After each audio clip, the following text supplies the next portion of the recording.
Hari ini, Tuhan kembali mengundang kita untuk berdoa, Yesus namanya yang kudus. Maka saat ini, mari kita mohon kuasa Roh Kudus untuk membimbing kita dalam doa Yesus pada malam hari ini. Bersama kita nyanyikan, Ya Allah, Engkaulah Allahku.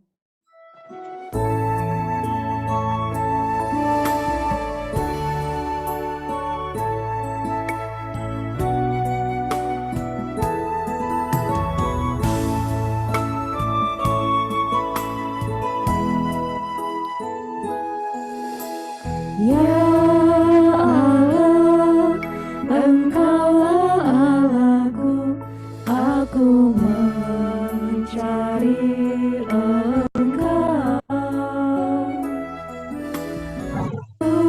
Sudilah membuka hatiku dengan kuasa Roh Kudus-Mu.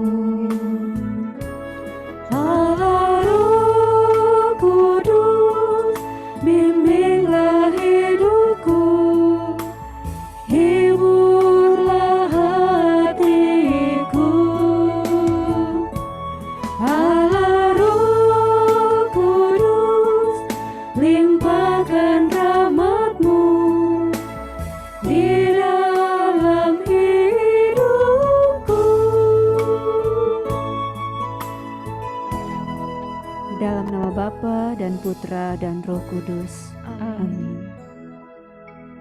Ya Allah Roh Kudus, Roh cinta Bapa dan Putra, Sang Penolong kami yang agung. Pada malam hari ini, kami bersyukur kepadamu, karena kami boleh menanggapi undangan Yesus untuk kami berkumpul bersama dalam meditasi doa Yesus pada malam hari ini. Terima kasih Engkau telah memampukan kami menanggapi undangan yang luhur dan mulia ini.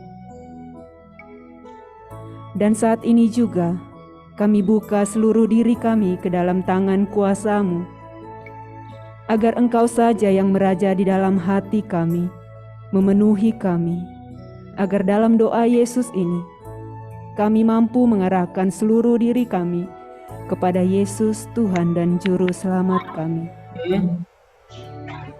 Juga saat ini kami mohon kuasa-Mu untuk membimbing Frater Teres yang akan menyampaikan sesi pada saat ini. Biarlah apa yang beliau sampaikan berguna dalam hidup kami, terlebih untuk kami semakin semangat mendekatkan diri kami kepada Yesus Tuhan kami. Inilah diri kami, ya Allah Roh Kudus. Kami serahkan seluruh diri dan waktu ini ke dalam tangan kasih-Mu. Sekali lagi kita nyanyikan, Ya Allah, Engkaulah Allahku.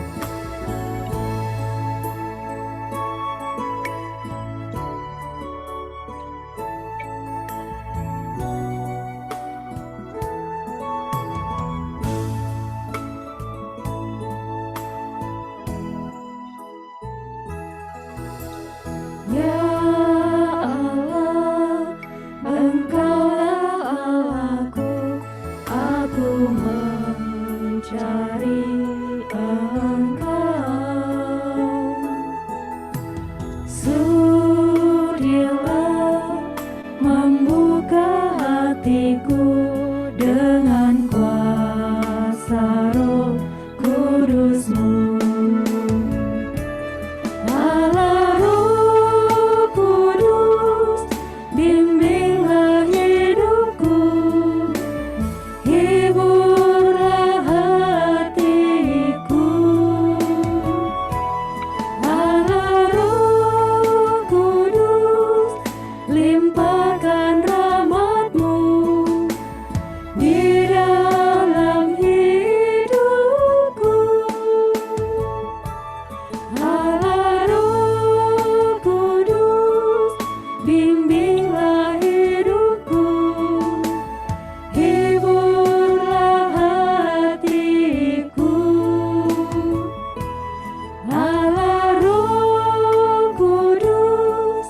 limpahkan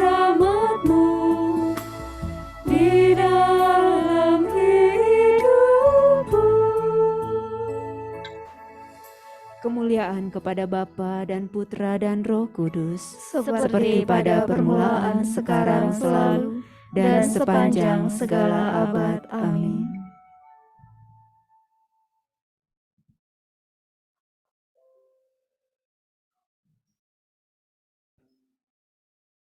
Baik, terima kasih Suster Putri Kamel yang barusan membuka dengan doa dan pujian.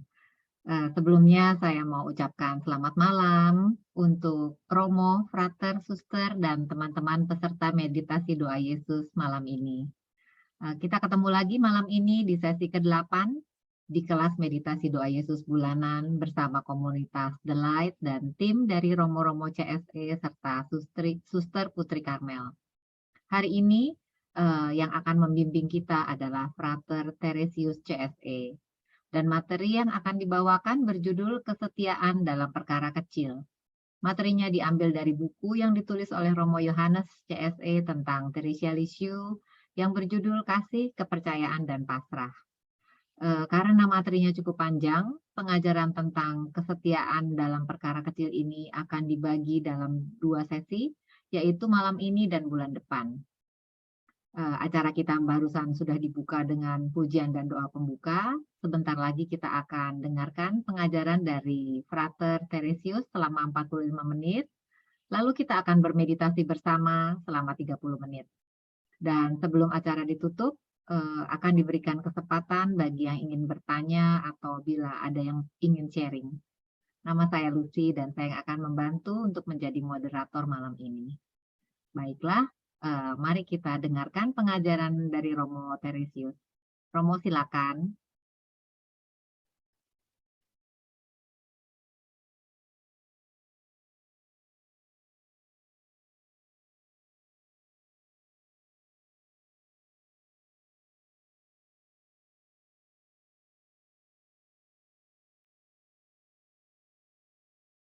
Sebentar teman-teman, kita tunggu Romo.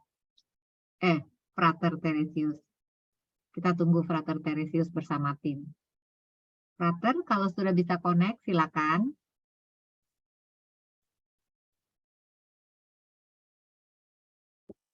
Suara saya? Ya. Jelas? Jelas, Frater. Coba bicara lagi, maaf. Ya, selamat malam untuk semuanya. Oke, jelas, Frater. Terima kasih. Ya, Silakan, oke. Frater. Baik, terima kasih untuk Ibu Lucy dan semua saudara-saudara terkasih. Pada saat ini kita akan masuk dalam sesi kita, yaitu tentang kesetiaan dalam perkara-perkara kecil. Dalam sesi ini kita akan diajak untuk menyadari panggilan kita sebagai orang Kristen, sebagai orang Katolik, menuju kepada kekudusan.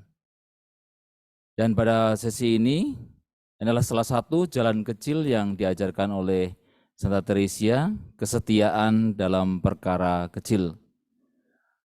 Santa Teresia menunjukkan kepada kita untuk menjadi orang kudus bukan suatu hal yang mustahil.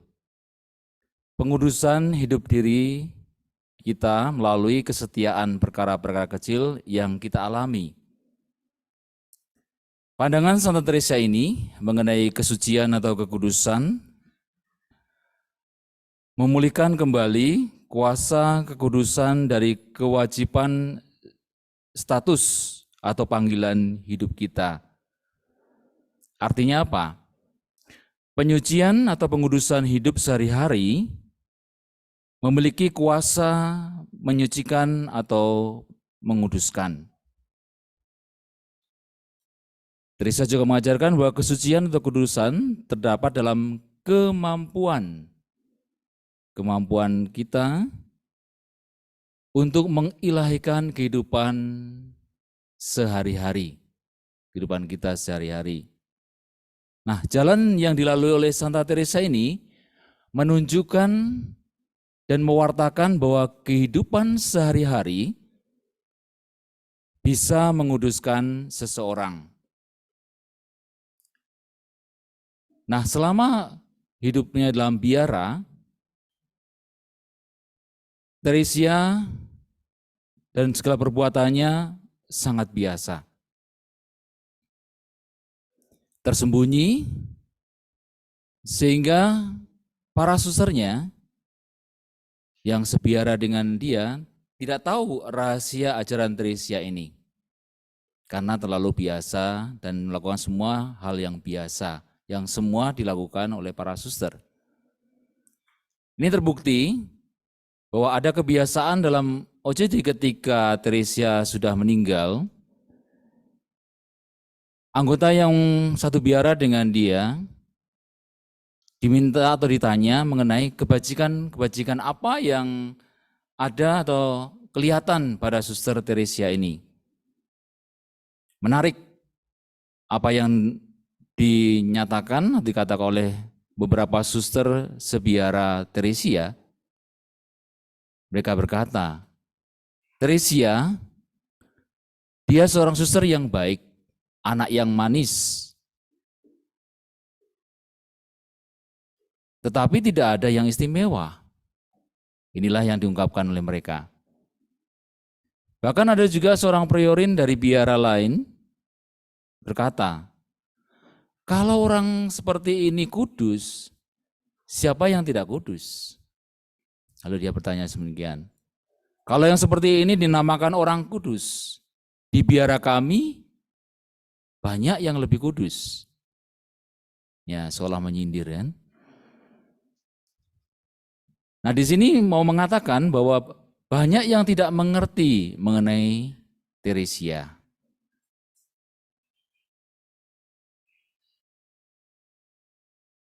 Dan di sini kita lihat melalui ajaran Teresia ini bahwa bukan karena Teresia pandai atau hebat menyembunyikan rahasia hidupnya itu, melainkan karena hidupnya sungguh-sungguh sederhana.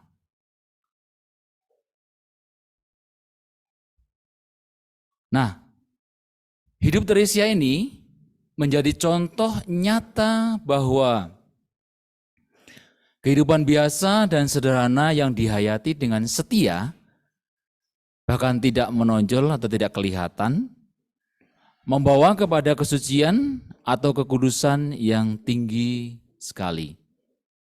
Pertanyaan kita, apa yang menguduskan Santa Teresia? Yang menguduskan hidup Santa Teresia adalah kesetiaan mempersembahkan perkara-perkara biasa dalam hidup sehari-hari dan mempersembahkan hidupnya sebagai kurban kepada Allah. Nah, ini yang ditunjukkan oleh Teresia.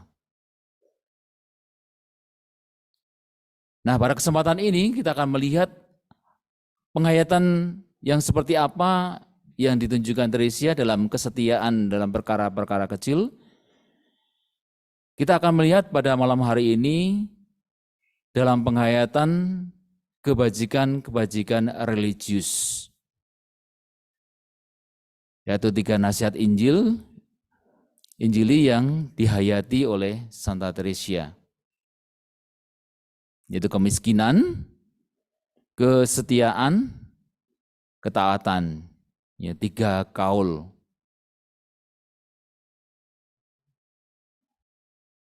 Yang pertama kita lihat kemiskinan. Penghayatan kemiskinan Santa Teresia dalam biara tidak menyolok seperti yang dilakukan oleh Santo Fransiskus dari Assisi.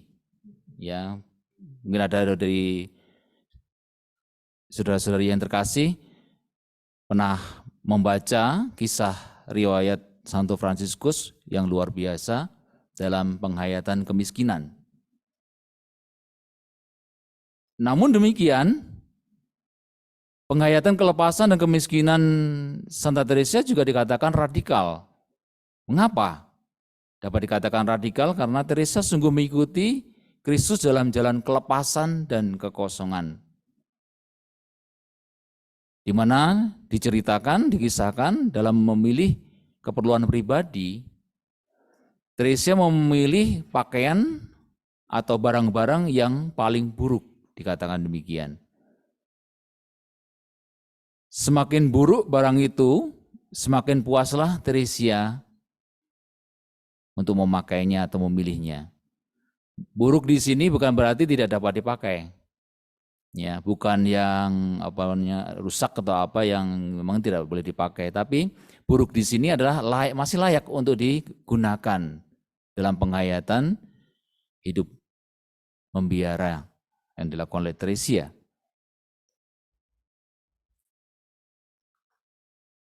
Salah satu contoh yang dia ceritakan adalah ketika saat masuk novisiat, saat menerima jubah biara. Di mana Teresia pada saat itu menerima terang ilahi yang berlimpah-limpah sehubungan dengan kesempurnaan religius dan khususnya dalam penghayatan kaul kemiskinan. Dia mengatakan demikian. Saya benar-benar terdorong untuk memilih hal-hal dan barang-barang yang paling jelek dan paling buruk. Luar biasa. Katakan di situ, saya benar-benar terdorong untuk memilih hal-hal dan barang-barang yang paling jelek dan paling buruk. Yang oleh yang lain banyak dihindari. Ya, tidak mau untuk memilih yang demikian. Tapi Teresia memilih untuk dirinya. Nah, dari sini Teresia memiliki pengertian kemiskinan yang luar biasa juga. Bagi dia kemiskinan adalah kerelaan untuk kehilangan bukan hanya barang-barang yang menyenangkan. Bahkan kerelaan untuk kehilangan barang-barang yang sangat diperlukannya. Nah, ini menjadi refleksi bagi kita semua, bagaimana dengan diri kita. Apakah saya juga memiliki semangat yang seperti ini? Dikatakan juga oleh Teresia, sungguh tidak ada damai yang dapat dibandingkan dengan damai yang dimiliki oleh orang yang bersemangat miskin. Bersemangat miskin ini bukan berarti tidak memiliki apa-apa. Tidak, ada barang tapi tidak melekat. Ada kelepasan di situ. Bahkan ketika sesuatu diminta oleh sesamanya, saudara dalam satu biara, atau bahkan juga ketika itu diperlukan, tapi ada yang lebih memerlukan lagi. Nah, di situ Teresia memiliki semangat kelepasan. Teresia juga mengatakan, bila seseorang yang bersemangat miskin meminta sesuatu, dan apa yang dimintanya tidak hanya ditolak, ya di sini menjadi garis bawah, dan apa yang dimintanya tidak hanya ditolak, bahkan orang lain berusaha merampas apa yang menjadi miliknya. Yang seharusnya menjadi haknya, tapi dirampas. Maka Teresia mengatakan dia telah mengikuti nasihat Yesus dalam Injil Matius bab 5 ayat 40. Berikanlah juga mantolmu kepada orang yang menginginkan jubahmu. Kelepasan yang luar biasa yang ditunjukkan Santa Teresia dari kanak-kanak Yesus.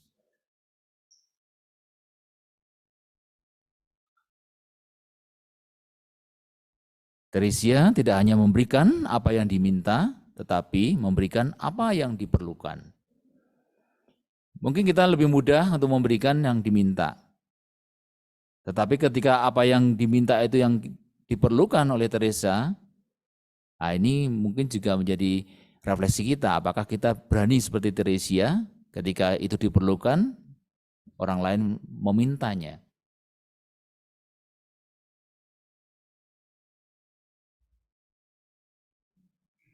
Contoh yang ditunjukkan oleh Teresia adalah ketika Teresia memiliki hobi ataupun kesukaan melukis. Dia kerap kali menemukan kuas-kuas yang diperlukan untuk melukis hilang. ya hilang dari tempatnya, dia biasa melukis. Dan kalau ada yang sisa atau ada yang disisakan, itu sudah yang paling jelek atau buruk, yang boleh dikatakan untuk melukis tentu tidak menjadi baik lukisan itu. Bahkan juga ketika saat mau melukis, dia menemukan tempat dia melukis itu berantakan. Tentunya ya ada suster-susternya yang menggunakan ya, tanpa seizin Teresia. Dan kesempatan ini luar biasa digunakan oleh Teresia menjadi kesempatan untuk latihan penyangkalan diri. Latihan penyangkalan diri. Tidak mudah. Saya pun juga pernah mengalami ini. Untuk menyangkal diri, melepaskan itu semua ternyata perlu atau butuh kekuatan, butuh kemampuan untuk betul-betul lepas, merelakan betul-betul.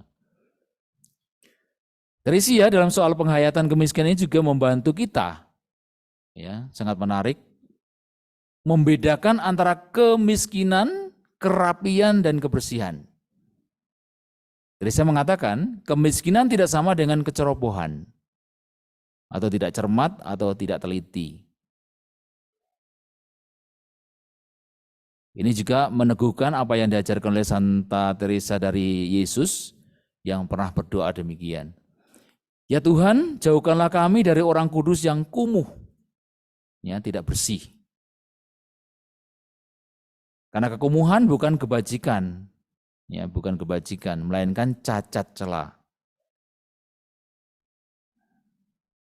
Ini kita boleh refleksikan di sini, apakah saya juga memiliki sifat yang seperti ini ya nih. Boleh menjadi refleksi. Jadi bagi kita juga sebagai umat awam, apa yang dilakukan Teresa ini juga biasa terjadi dalam kehidupan kita, dalam keluarga maupun juga pribadi. Ya. Mungkin ada yang seperti yang dicontohkan Teresa ini, ada yang ya pokoknya asal-asalan dalam hal kemiskinan ini. Baju tidak disetrika, ataupun rumah menjadi berantakan, ada yang ya ini tanpa disadari kita membiarkan sesuatu yang sesungguhnya itu masih bagus, baik untuk digunakan, kemudian menjadi rusak karena kita tidak rapi, ya, atau tidak bersih. Semangat kedua orang kudus ini dalam hal kemiskinan adalah menjaga kebersihan. Kerapian dan kebersihan adalah bagian dari penghayatan kemiskinan. Jadi kerapian dan kebersihan, baik itu kamar atau rumah, seluruh rumah, ataupun juga tempat-tempat yang ada sekitar kediaman kita, ya, ketika itu perlu dirapikan dan dibersihkan, itu bagian dari penghayatan kemiskinan. Jadi penghayatan kemiskinan ini bukan soal saya tidak memiliki barang-barang mewah ataupun hal-hal yang boleh katakan tidak lagi melawan semangat kemiskinan, bukan hanya itu. Tetapi lebih kepada juga kerapian dan kebersihan.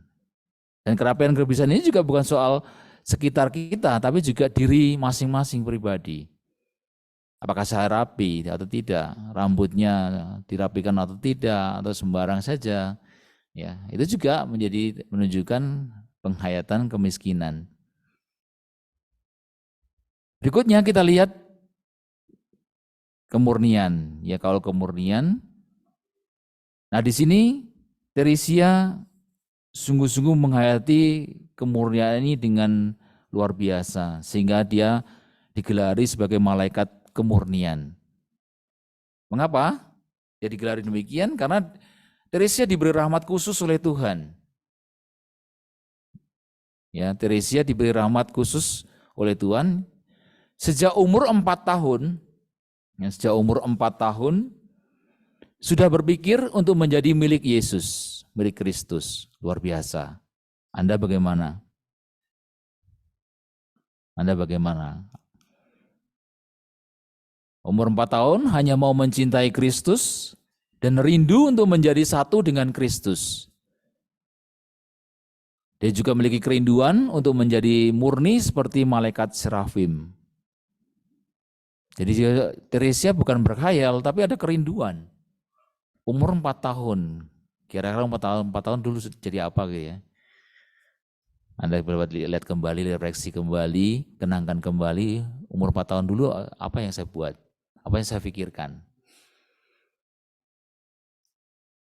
Jadi seluruh hatinya selalu terarah kepada Tuhan Yesus. Dan tidak pernah terarah pada satu makhluk apapun, luar biasa. Ya, tidak pernah terarah pada satu makhluk apapun kecuali Tuhan Yesus. Apakah saya demikian? Atau masih sebuah perjuangan? Ya, ini menjadi refleksi untuk kita. Teresia juga mengajarkan kemurnian hati adalah sikap keterarahan yang sepenuhnya kepada Tuhan. Jadi keterarahan hati yang sepenuhnya kepada Tuhan. Jadi pertama-tama inilah yang dihayati, diusahakan oleh Teresia. Kemurnian hati adalah sikap keterarahan. Bagaimana mengarahkan seluruh hatinya hanya untuk Yesus. Ini bukan berarti lah kemudian Teresia hanya doa saja ya, tidak. Tapi seluruh apa yang dilakukan Teresia dalam biara itu diarahkan kepada Tuhan. Dia sedang bekerja di sakristi atau merawat yang sakit, hatinya tetap terarah kepada Tuhan. Maka dalam hal kemurnian ini, Teresia juga mengagumi ya, sikap dan penghayatan Teresia pada hal kemurnian ini. Dia kagum dengan Santa Cecilia, martir. Di mana dalam hidupnya, dalam pencobaan yang luar biasa yang dialami oleh Cecilia itu, penganiayaan yang dialaminya itu, Santa Cecilia tetap teguh imannya kepada Yesus. Bahwa hanya Yesuslah pilihan hidupnya.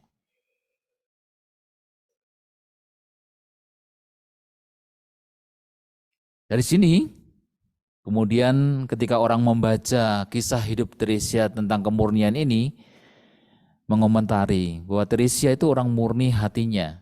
Begitu murni hatinya, sehingga setan tidak berani menggoda dia dalam hal kemurnian.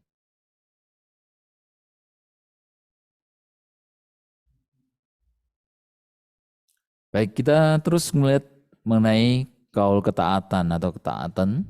Di sini apa yang dihayati ataupun diajarkan oleh Teresia. Bagi seorang religius, setelah hal kemiskinan dan kemurnian, masih ada hal yang paling penting dalam penghayatan hidup religiusnya, yaitu melawan diri sendiri dan melepaskan diri dari tirani egoisme. Teresia dengan kepekaan dan kerelaan berusaha menyesuaikan dirinya dengan kehendak Allah. Bahkan dikatakan dalam hal yang terkecil sekalipun. Bagaimana itu diusahakan? Yaitu dengan menghayati peraturan-peraturan dalam biara. Menghayati peraturan-peraturan dalam biara. Sebagai ungkapan pelaksanaan kehendak Allah. Ini yang dilakukan Teresia. Nah, salah satu pengungkapan kesucian ini dalam hal penghayatan peraturan dengan baik dan setia. Jadi semua peraturan dalam biara itu Teresia berusaha untuk menghayatinya, berusaha untuk melakukannya dengan baik, apa yang diperintahkan kepadanya. Realitas atau kenyataan rutinitas kehidupan membiara yang dihayatinya secara sederhana dan rendah hati, ini telah menjadikan Teresia menjadi besar. Karena benar-benar dijalankannya dalam iman.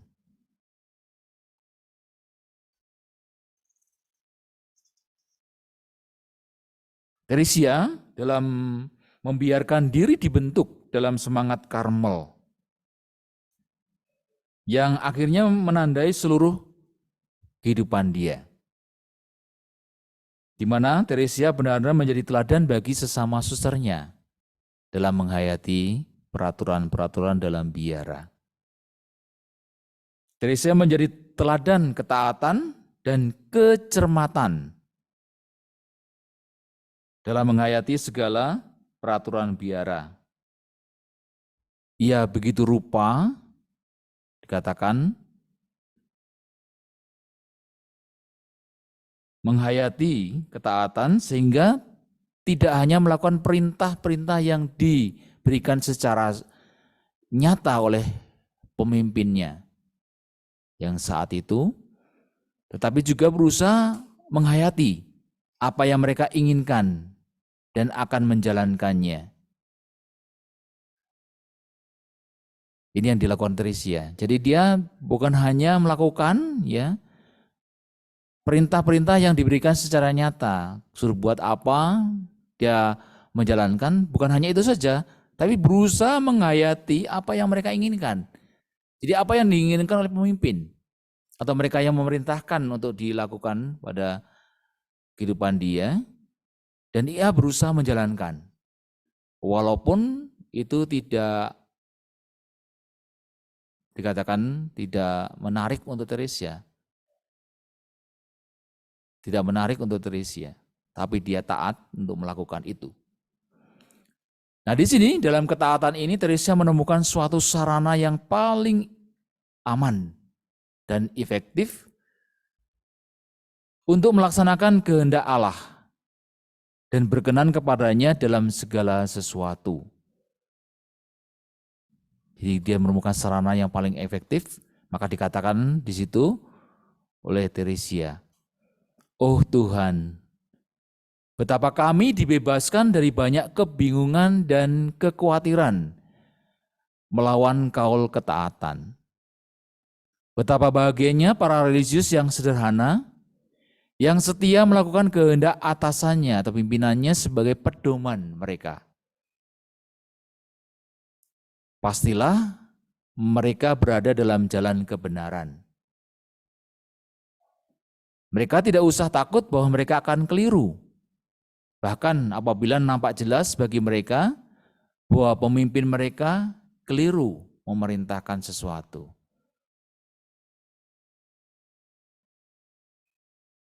Ini yang dihayati dan dilakukan oleh Teresia. Dia menemukan pedoman ini. Lalu juga dikatakan, bila orang itu tidak mengikuti arah atau kompas yang ditunjukkan oleh pemimpin, oleh peraturan yang ada dalam biara, maka akan mudah tersesat. Dan dia akan menempuh jalan-jalan yang kering, di mana air rahmat akan hilang. Teresia mempunyai sebuah keyakinan akan ketaatan kalau dilakukan dengan setia, maka orang akan bebas dari kebingungan dan kekhawatiran yang tidak perlu. Tapi bagi orang yang menyimpang, jadi melakukannya tidak dengan setia, bahkan mungkin berlawanan, akhirnya bahkan menolak untuk melakukannya, maka akan mudah tersesat. Dan dia akan menempuh jalan-jalan yang kering. Artinya ya tidak ada rahmat di situ. Karena yang dilakukan salah.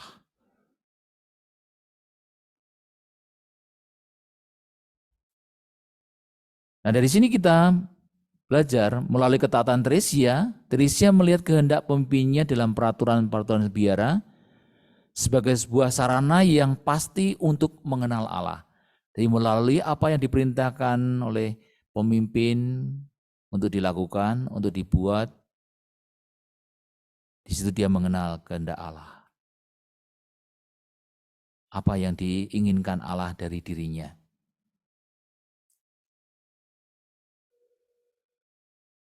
Nah, di sini diperlukan sebuah keyakinan iman. Ya, tanpa iman tidak mungkin Tresia dapat menemukan keyakinan untuk menghayatinya. Kebajikan ketaatan memiliki jangkauan lebih luas daripada kaul ketaatan. Jadi kebajikan ketaatan memiliki jangkauan lebih luas, lebih besar daripada kaul ketaatan. Mengapa? Karena tidak hanya berhubungan dengan perintah-perintah dari regula dan konstitusi atau perintah-perintah yang sah dari pimpinan, tetapi juga kebajikan.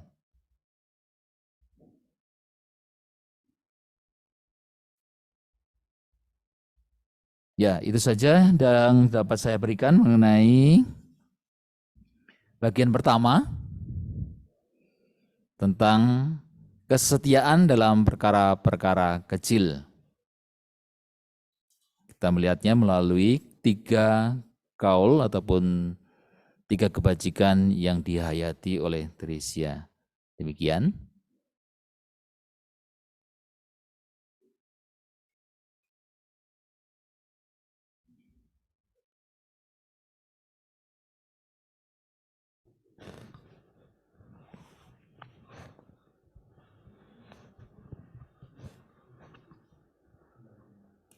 Baik, saya kembalikan ke Ibu Lucy sebagai moderator. Baik, Romo, terima kasih banyak untuk presentasinya barusan. Setelah ini acara kita adalah meditasi bersama. Silakan bagi Romo atau frater dan suster yang akan memimpin meditasi, saya berikan waktunya. Terima kasih.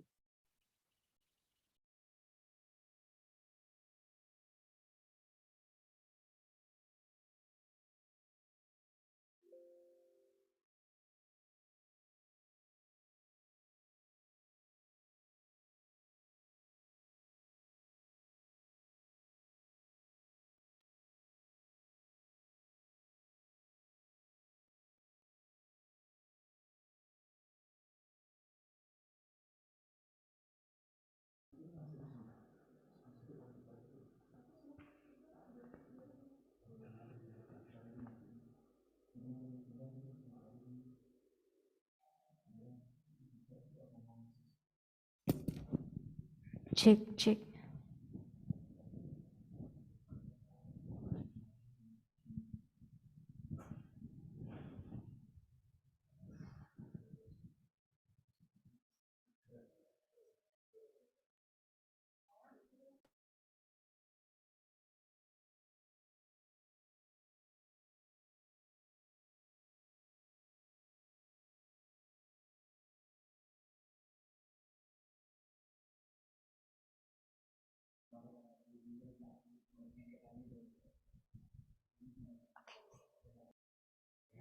Baik, Bapak, Ibu, dan saudara-saudari yang terkasih,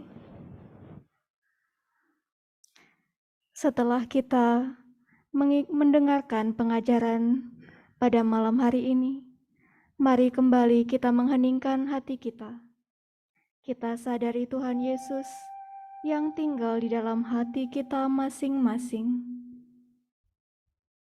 Ia yang rindu untuk menyatakan diri dan cintanya kepada kita.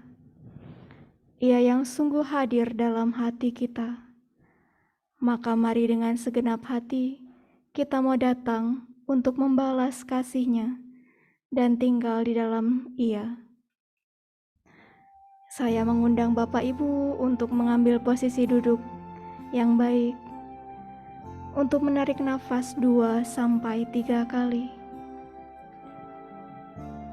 Arahkanlah seluruh perhatian Anda pada Yesus yang begitu mengasihi Anda. Dan dengan perlahan, kita serukan nama-Nya yang kudus. Yesus, Yesus, I adore you.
Mari kita semakin datang kepada Tuhan. Biarlah nama Yesus bergema di dalam hati kita masing-masing.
Kemuliaan kepada Bapa dan Putra dan Roh Kudus, seperti pada permulaan, sekarang, selalu, dan sepanjang segala abad. Amin.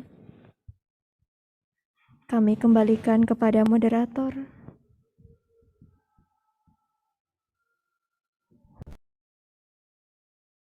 Baik, terima kasih Suster atas bimbingannya untuk meditasi barusan.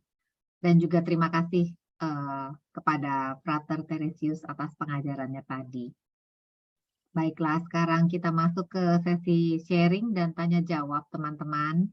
Bagi yang memiliki pertanyaan atau mau sharing tentang pengajaran barusan atau tentang meditasi, silakan teman-teman bisa tulis pertanyaannya di chat, atau bagi yang mau bicara langsung bisa silakan langsung unmute mikrofonnya.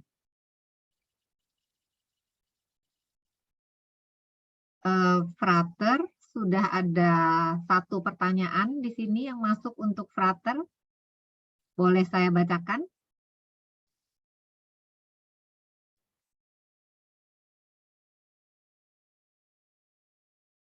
Masih mute, Frater?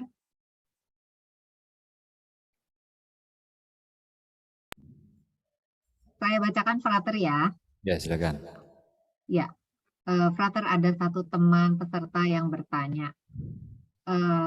Frater Teresius, kadang-kadang rasanya saya ingin mengikuti teladan Santa Teresia ini, yang selalu bersedia berkorban dan memilih yang paling jelek di antara teman-temannya, dan bersedia menerima sisa-sisa.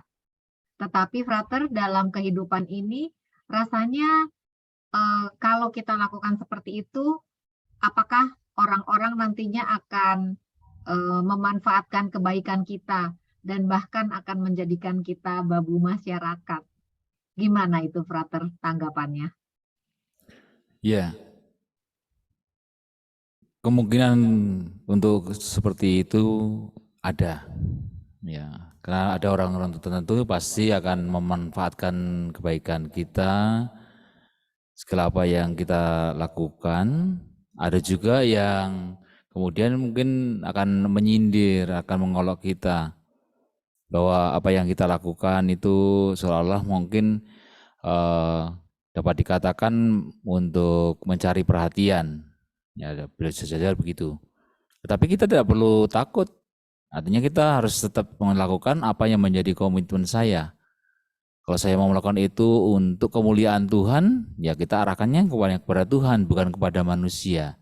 Seperti Teresia tadi melakukan itu semua, itu dilakukan untuk kemuliaan Tuhan. Maka dia tidak memamerkan apa yang dilakukan itu. Dia hayati seperti yang lain-lainnya menghayati, tapi dengan sebuah pengertian, sebuah penilaian, sebuah penyadaran bahwa ini semua saya persembahkan untuk Tuhan, demi cinta kepada Tuhan, bukan untuk manusia.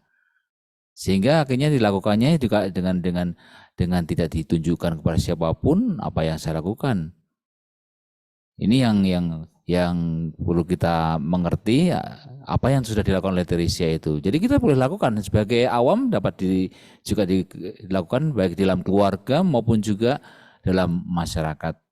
Kita tidak perlu takut apa orang mau mengatakan. Ya, saya melakukan itu bukan untuk juga membuat mereka malu, membuat mereka rasa mereka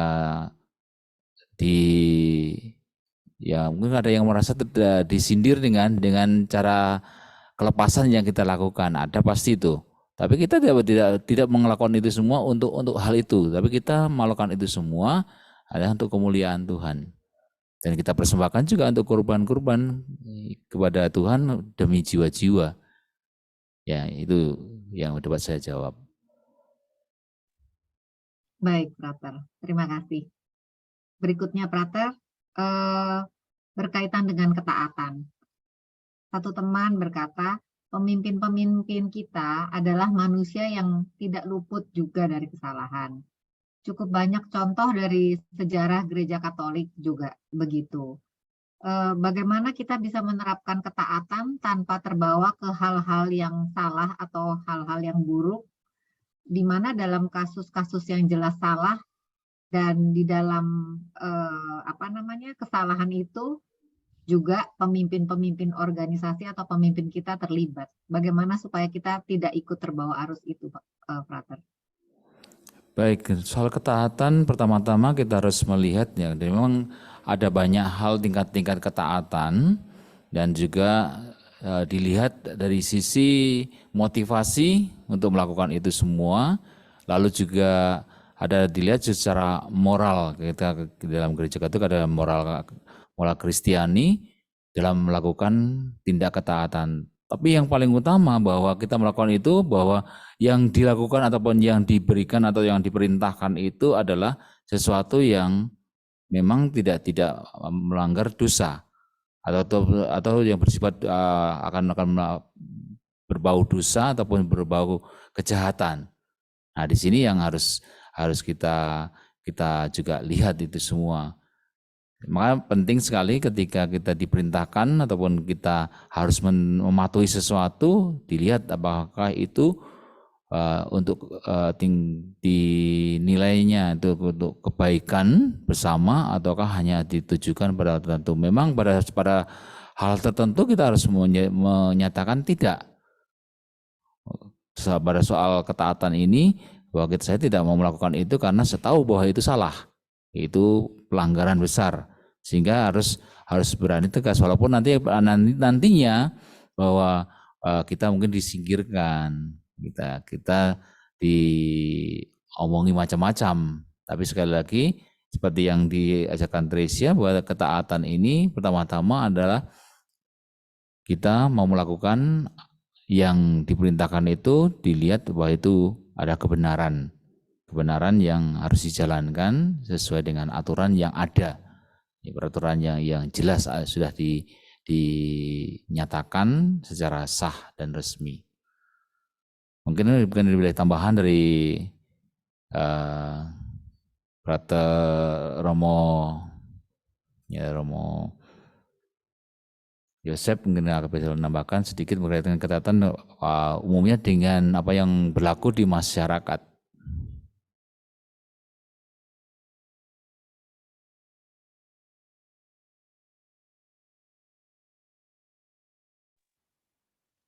Apakah suara saya bisa terdengar? Eho Romo, bergaung. Oh, bergaung ya. Oh, iya, eho bergaung Romo.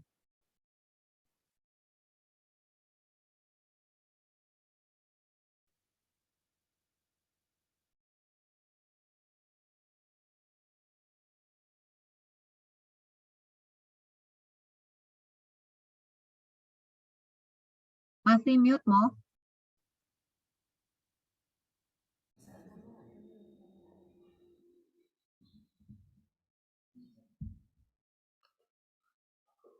Kameranya di on. Udah. Oh, terlalu itu. Oke. Bisa? Bagus, mau jelas. Suara monitor.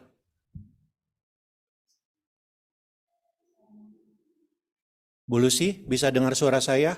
Jelas, Romo. Bagus. Silakan, Mo. Oke. Saya mau sharing pertama dari pengalaman pribadi sih. Ya, memang bersama dengan, tapi ini off the record ya. Maksudnya itu off the record itu tidak perlu diceritakan ke siapapun. Karena memang ini pengalamannya asli dengan Romo Yohanes. Ya, jadi pengalamannya begini. Jadi waktu itu memang saya tahu bahwa saya ya tidak terlepas ya, karena bukan berarti pada waktu itu saya sudah menjadi, waktu itu saya belum menjadi Romo, ya saya masih menjadi seorang frater. Dan pernah satu kali itu saya melakukan satu kesalahan, ya jadi kesalahan ini dalam tanda petik dinilai oleh Romo juga itu adalah sebuah kesalahan. Saya sadar bahwa saya telah berbuat salah.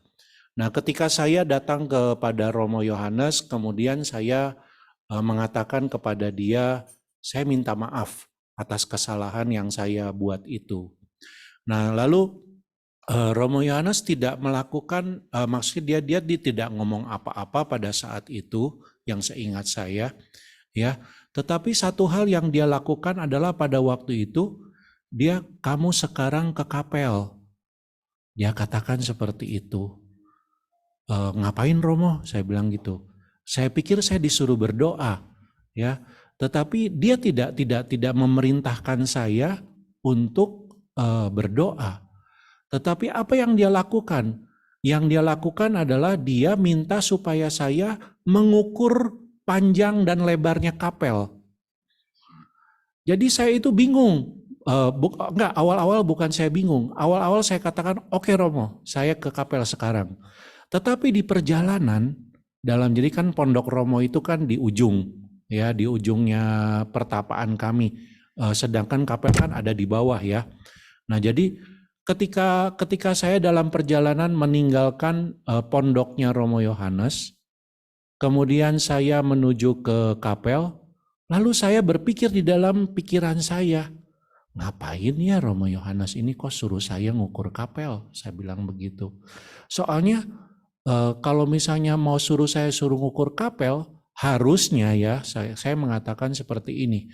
Harusnya kalau misalnya Romo kan di dalam pondok Romo itu kan ada maket. Maket itu maksudnya itu jadi ada denah kapel pasti punya denah lamanya itu. Sehingga pasti tahu panjang dan lebarnya kapel itu. Kenapa saya disuruh ngukur? Saya bilang begitu. Tetapi saya belum mengerti pada waktu itu bahwa itu adalah ujian ketaatan yang diberikan kepada saya.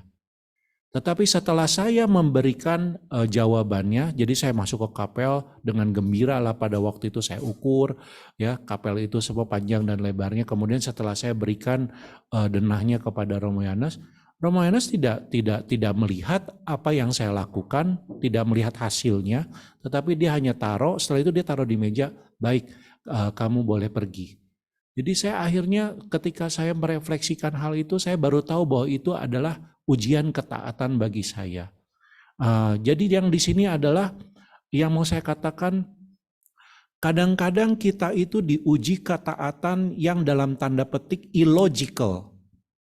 Jadi illogical itu maksudnya itu jadi kita diuji ketaatan yang sebenarnya kalau kita pikir itu sesuatu yang sebenarnya kita langsung berpikir itu sesuatu yang sebenarnya tidak perlu kita lakukan. Tetapi mengapa hal itu harus kita lakukan? Karena ketaatan. Ya, saya ingat sekali ya Frater Teresius bahwa Santa Teresia dari kanak-kanak Yesus juga pernah disuruh menyiram bunga ya di waktu hujan. Ya, jadi ini kan sesuatu yang illogical. Ngapain siram bunga di waktu hujan? Bukankah hujan itu sudah cukup dalam tanda petik airnya untuk menyiram bunga itu? Tetapi itu kan illogical. Tetapi disinilah Bapak Ibu Saudara-saudara yang terkasih, disitulah kita belajar taat meskipun itu adalah sesuatu yang illogical. Tadi Frater Teres sudah menerangkan soal ketaatan yang berhubungan dengan dosa dan itu benar. Ya. Jadi kalau memang ketaatan itu dalam tanda petik apa yang itu tidak sesuai dengan ajaran gereja, tidak sesuai dengan kitab suci, dan itu melanggar dosa, memang kita tidak perlu untuk melakukan hal itu. Baik, begitu saja penjelasannya. Terima kasih, saya serahkan kepada Ibu Lucy. Ada pertanyaan berikut yang muncul dari jawaban Romo dan Frater tadi. Saya bacakan lagi ya pertanyaan yang muncul berkenaan dengan ketaatan lagi tadi. Jadi begini, misalnya dalam kehidupan biara, apa ada mekanismenya untuk mencegah salah jalan karena kesalahan visi pemimpin? Itu satu. Dan kemudian ada satu teman lagi yang bertanya, apa ada mekanismenya untuk mencegah salah jalan para biarawan tersebut sebelum mereka mendapat misalnya sanksi seperti suspensi? Apakah ada kayak di perusahaan kan SP1, SP2, SP3 lalu baru dipecat gitu? Silakan Frater atau Romo atau dua-duanya. Paus kita, jadi pemimpin gereja itu boleh dikatakan itu pemimpin yang dalam tanda petik itu tidak boleh disalahkan. Ya karena apa? Sebenarnya pemimpin gereja dan juga dalam tanda petik pemimpin-pemimpin yang ditunjuk dalam tanda petik itu dalam sebuah, kalau misalnya kami ini kan pemimpin biara, pemimpin sebuah komunitas, itu ditunjuk berdasarkan kita ini bersama-sama pada waktu itu ketika menunjuk pemimpin itu, kita bersama-sama mengundang kehadiran Roh Kudus. Ya dalam tanda petik, jadi pemimpin yang kita pilih ini adalah memang pemimpin yang dikehendaki oleh Tuhan. Ya, jadi karena berdasarkan atas itulah sama juga dengan Paus ya. Paus yang dipilih itu kan ketika dipilih kan kita semua kan teriakan Abemus Papa, Abemus Papa. Kita sudah punya Paus nih. Nah, karena pada waktu itu kan dalam keadaan tertutup di kapel Sixtine ya. Kapel Sixtine Chapel. Iya, ya, jadi di dalam kapel itu tertutup, tidak ada intervensi dari luar. Para kardinal juga semua memang mereka benar-benar berdoa pada saat itu memilih paus yang benar, dan itu memang ya, boleh dikatakan itu infallibility. Jadi yang paus yang tidak pernah bisa dipersalahkan. Jadi dalam hal ini memang ada istilah itu dalam gereja paus. Nah, tetapi kalau memang dalam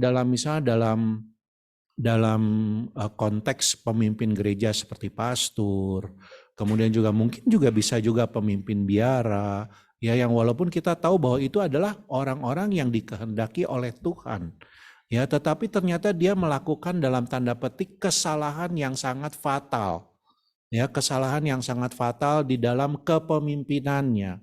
Pertama, ya apa yang harus kita lakukan? Ya, di atasnya pastor atau di atasnya pemimpin biara itu kan ada yang atasnya lagi. Ya, yang atasnya lagi itu adalah para uskup. Ya. Jadi kalau misalnya nanti kalau uskup pun juga bisa melakukan kesalahan, di atasnya uskup itu ada lagi. Jadi itu. Ya, sampai memang semua kasus ini tentu saja nanti akan sampai ke Vatikan.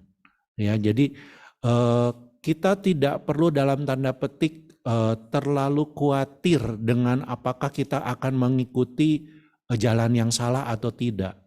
Ya, jadi memang ada yang akan menjamin dalam hal ini supaya dalam tanda petik gereja kita semua umat itu tidak akan berada di jalan yang salah.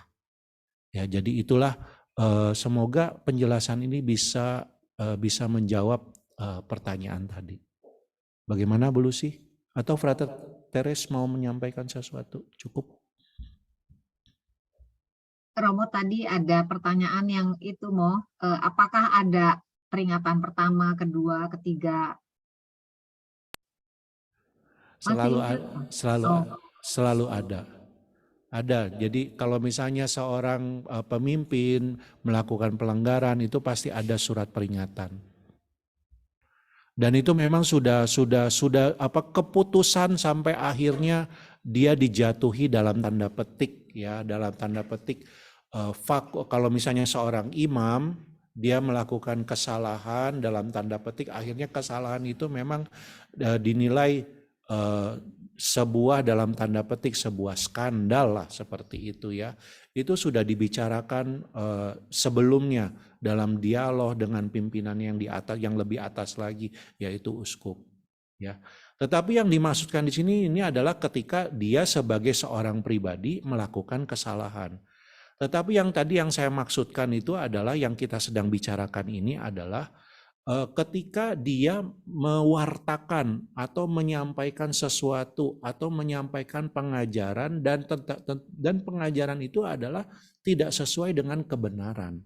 Nah ini yang dimaksud dengan kebenaran ajaran gereja, kebenaran ini. Nah inilah yang dalam tanda petik ini yang perlu kita waspadai, dan itu memang sudah ada yang di atasnya yang dalam tanda petik menjamin hal itu.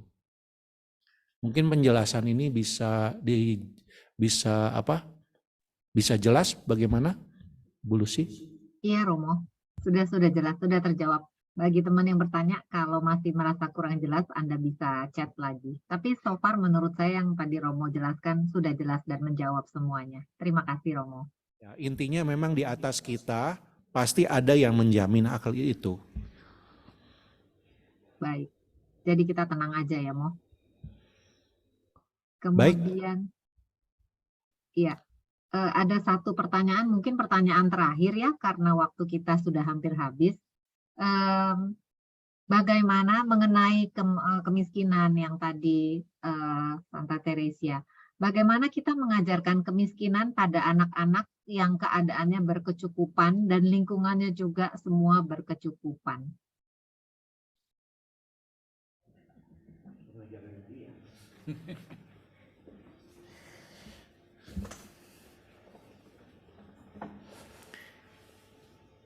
Ya tentu jawabannya adalah bahwa Teresia juga dalam keluarga boleh dikatakan berkecukupan dan sebagainya, tapi juga diajarkan bagaimana ketika dengan kecukupan itu membuat dia dapat memelihara apa yang sudah diberikan itu, menjaga sehingga penggunaannya tetap akan terus dijamin.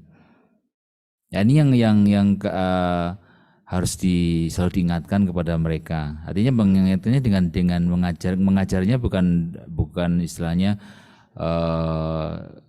membuat mereka kemudian takut lalu kemudian mereka menjadi memberontak dan sebagainya, tapi pengajarannya adalah pengajaran yang membuat mereka mengerti bahwa semua yang mereka dapatkan itu bukan untuk kemudian dihambur-hamburkan lalu kemudian dipamer-pamerkan, tidak, tapi buat mereka untuk selalu bersyukur dan dijaga, dipelihara. Kalau itu dalam artian dapat digunakan untuk seterusnya, artinya tidak kembali lalu kemudian diganti lagi yang baru, padahal yang lama sudah masih boleh dipakai, masih boleh digunakan.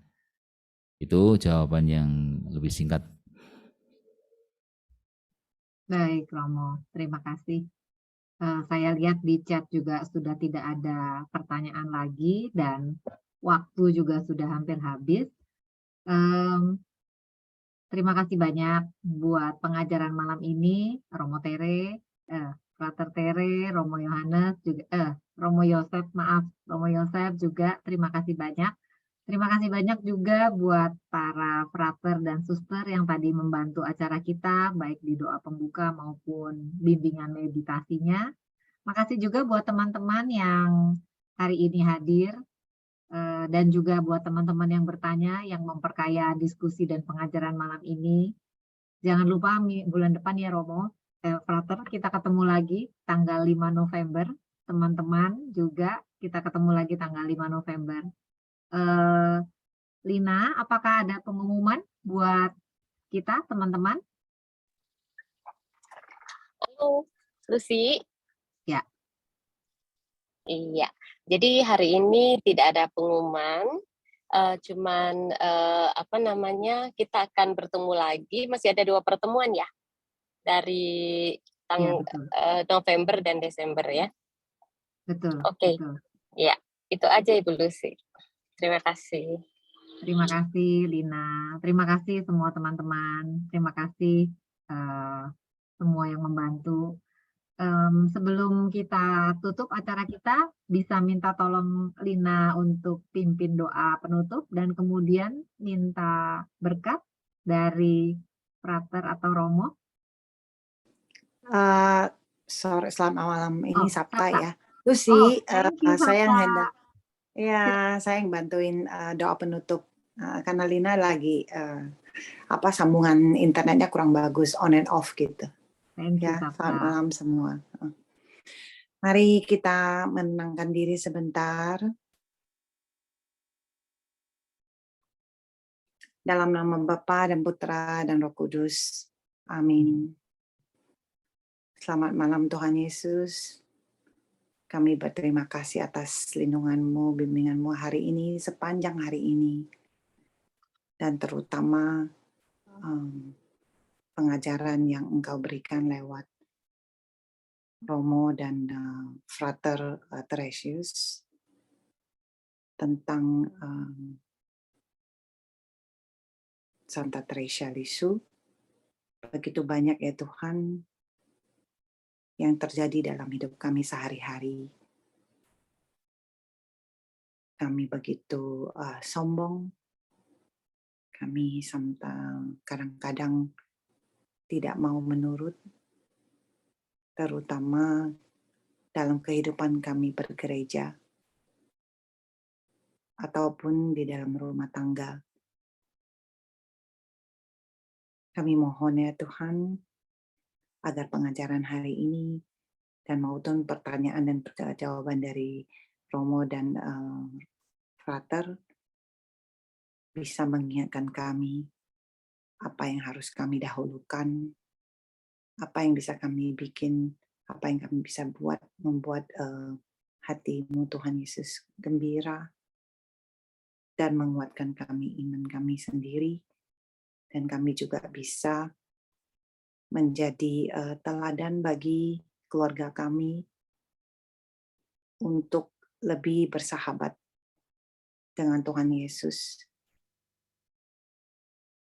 sehingga kehidupan kami juga tercermin dari hubungan itu.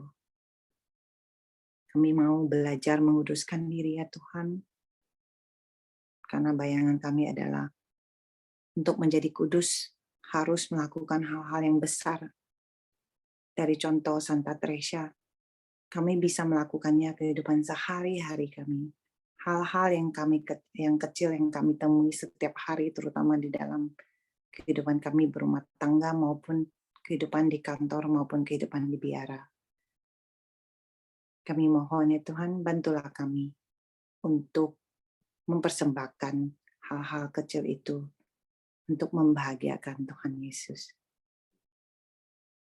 Bunda Maria, doakanlah kami. Kemuliaan kepada Bapa dan Putra dan Roh Kudus, seperti pada permulaan, sekarang, selalu, dan sepanjang segala abad. Amin. Dalam nama Bapa dan Putra dan Roh Kudus. Amin. Amin. Terima kasih Lucy, terima kasih Romo dan Pater dan Suster dan Terima teman-teman. kasih Sabta atas doa penutupnya. Silakan Romo berikan berkat untuk kita. Tuhan bersamamu. Dan bersama Dan rohmu. bersama rohmu. Semoga Allah yang Maha Kuasa memberkati saudara-saudari dalam nama Bapa dan Putra dan Roh Kudus. Amin. Amin. Romo terima kasih, Frater Tere terima kasih, para suster dan frater yang di belakang terima kasih semuanya. Teman-teman terima kasih, sampai ketemu lagi nih bulan Terima depan. kasih Frater, terima kasih Bu Lucy. Terima kasih. Selamat malam. Terima kasih semuanya. Terima kasih Romo, terima kasih Lucy, terima kasih